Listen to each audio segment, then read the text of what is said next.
Students, I hope you are all fine. Congratulations. This year promoted from class 5 to class 6. I am going to handle science for you. Okay? Let us discuss about the topic matter around us. This is the third chapter in your textbook. First of all, we have to know what is matter. What is matter? Matter is nothing but the things which are present in and around our atmosphere. Atmosphere means surroundings. So, what are the two important things present in our atmosphere? Living things, non-living things. Living things such as animals, birds, plants, we human beings, these are some of the living things. What are non-living things? Sand, stone, water we drink, air we breathe. What are we breathing? We breathe in oxygen and we breathe out carbon dioxide. These are some of the non-living things. So, matter is nothing but the things which are present in and around our atmosphere. Okay? This matter consists of two important properties. What are they? It occupies some space and it has some mass. Mass is nothing but weight. So consider an example, fridge. It occupies some space at one corner of your kitchen and we cannot able to lift it easily. So it occupies some space there and it also has some weight. So this is an example for matter. Matter is nothing but it occupies some space and it has some mass.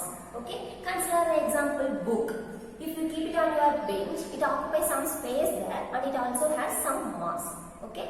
So matter is nothing but it occupies some space and it has some mass. Okay? Next we move for what is matter made of? What is matter made of? Matter is made of an atom or molecule. What is an atom? Atom is nothing but the smallest particle of an element.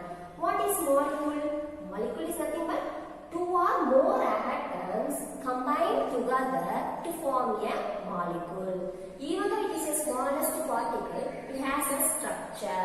It consists of protons and neutrons present inside the nucleus.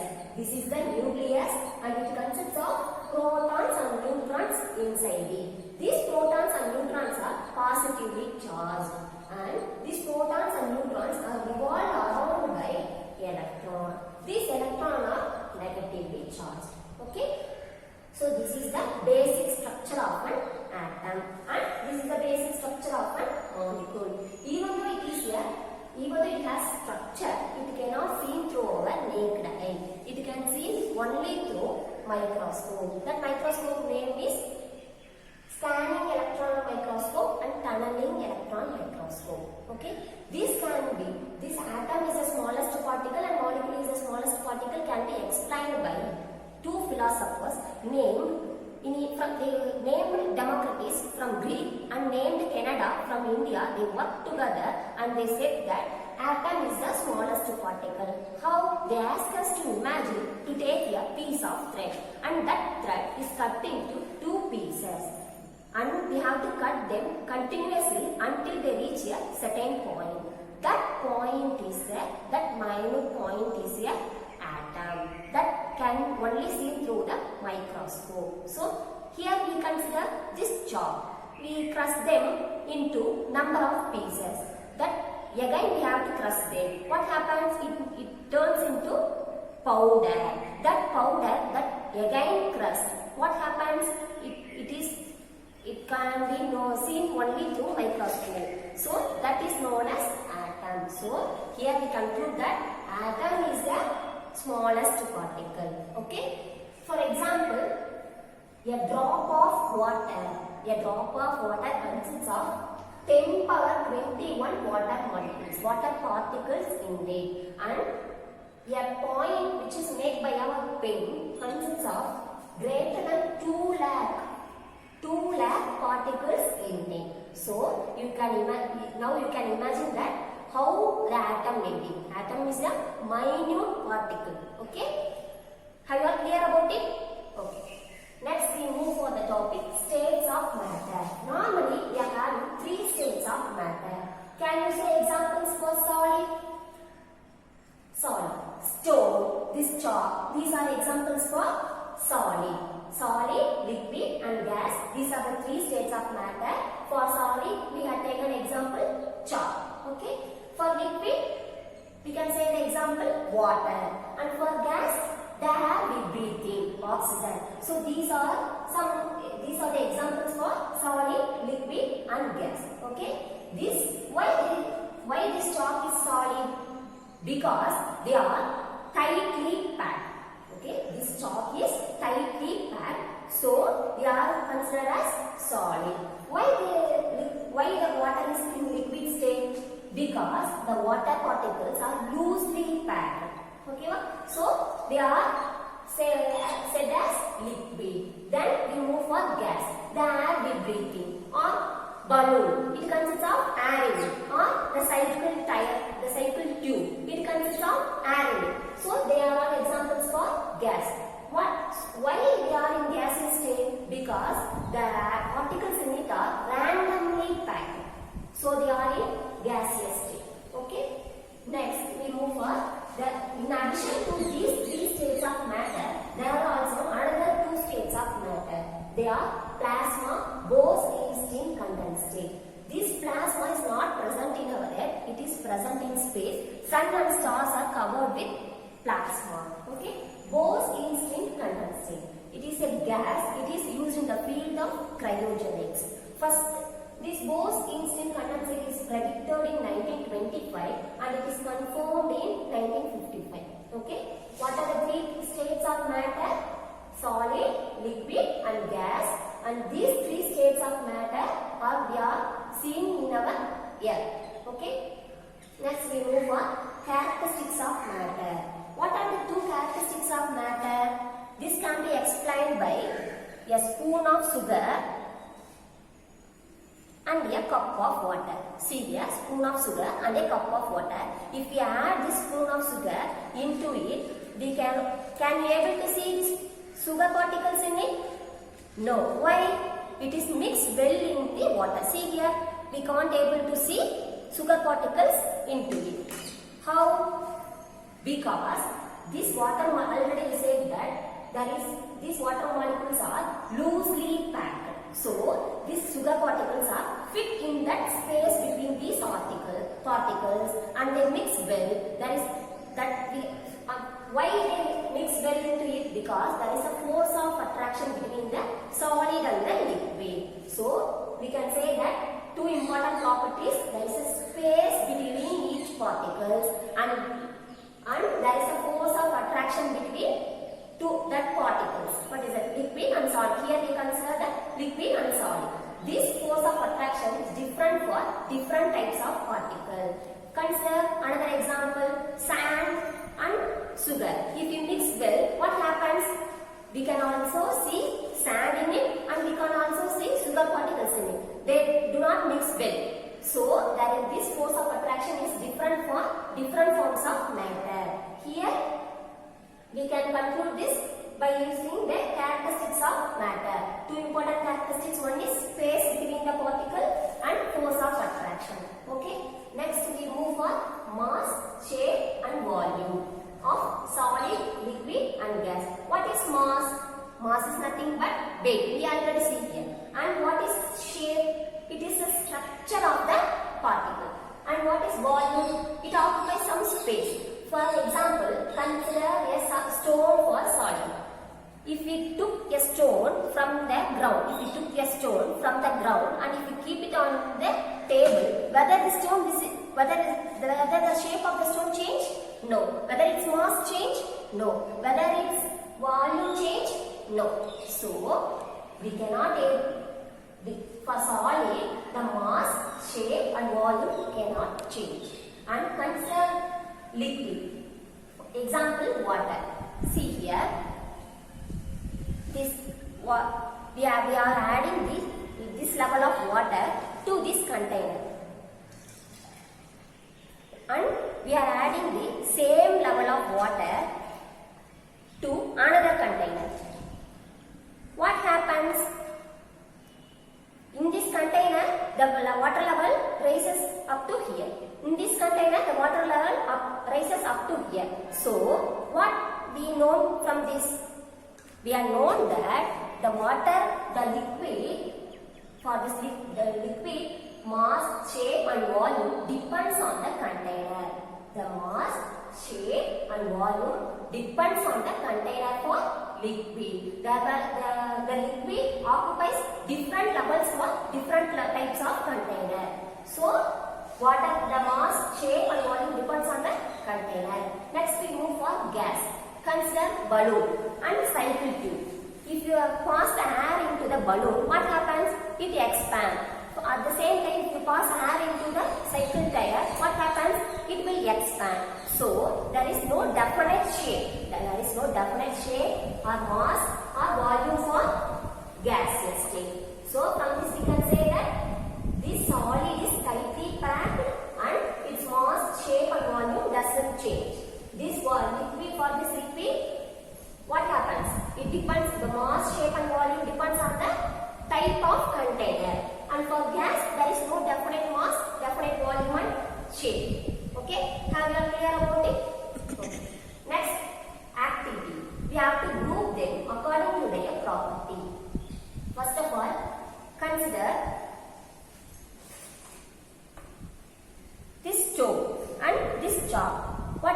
How we can say that it is a solid? We can group them together. Because if stone also solid, this chalk is also solid. So we can group them together.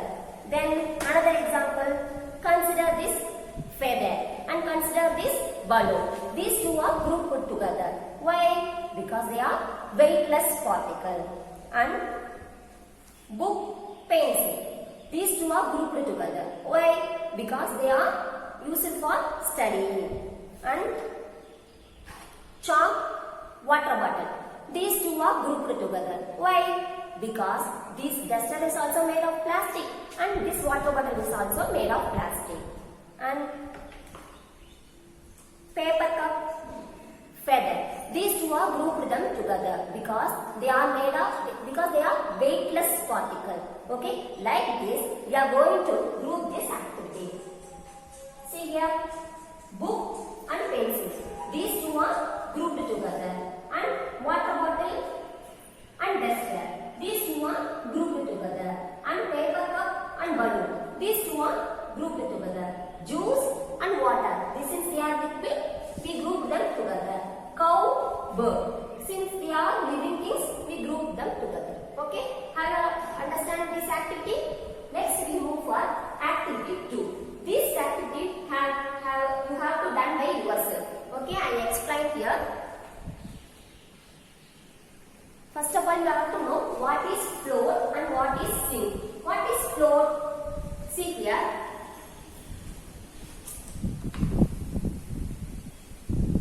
This is the water, and if we add this feather into it, what happens? Whether it is immersed? No. What happens? It is float. So this is the floating condition.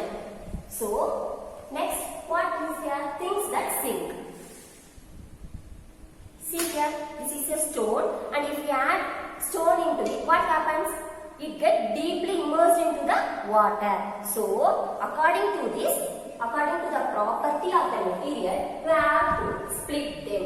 Okay? Things that float and things that sink. You have to write at least 5 examples for each one. Okay? Complete this table on the next class. Okay? Next, activity 3. Activity 3 is similar. It is based on activity 2, which we had done here, and you have to split them according to their property. What is here? Chalk piece, wind, steam, air, table, water, rain, lemon juice, river, door, air in a balloon, stone, smoke, brick. You have to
ink. See here, take a cup of water and add a drop of ink at the middle of the water. You should not shake it.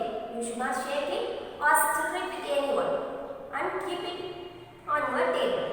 Observe it for few minutes. Next, for gases, take an example, incense stick and light an incense stick and keep it at one corner of your table. Observe it, what it happens. See here, for a solid, we take book as an example. Is this book move anywhere? Can you keep it on your hand or on your table? Is it move anywhere? No. Why? Because the particles are tightly packed in a solid. Next, for a liquid, we took water and we add a drop of ink at the middle. What it happens? See here, the particles of the ink are diffused in the water particles.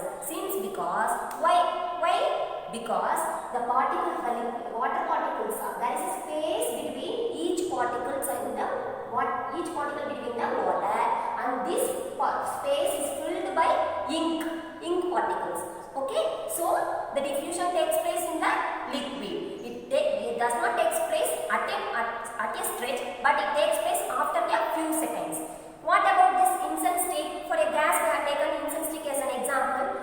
When did you reach this smell? It reached the smell at the time when you light an incense stick. So diffusion takes place in the gases suddenly at a time. So because there is the particles in the gases are randomly packed, so the gases particles move freely anywhere and will reach the smell of the incense stick reach our nose very fastly. So for a solid, the diffusion does not take place here. For a liquid, the diffusion takes place very shortly, and for a gas, diffusion takes place suddenly at that time. Okay? Have you clear about diffusion? Next, we move for compression. What is mean by compression? The word press itself says, what is that? We are going to give force for each particle. For example, consider solid. What we can example? Take 3 syringes. See here, we have taken here 3 syringes, 3 identical syringes. Before that, we have to fill the nozzle. We have to fill the nozzle with Fevikwik. And the plunger will be removed. And for a solid, we have taken example sand. We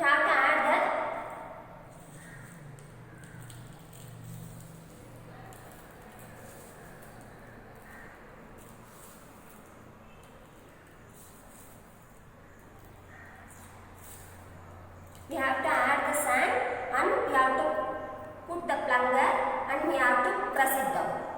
Observe it, what it happens.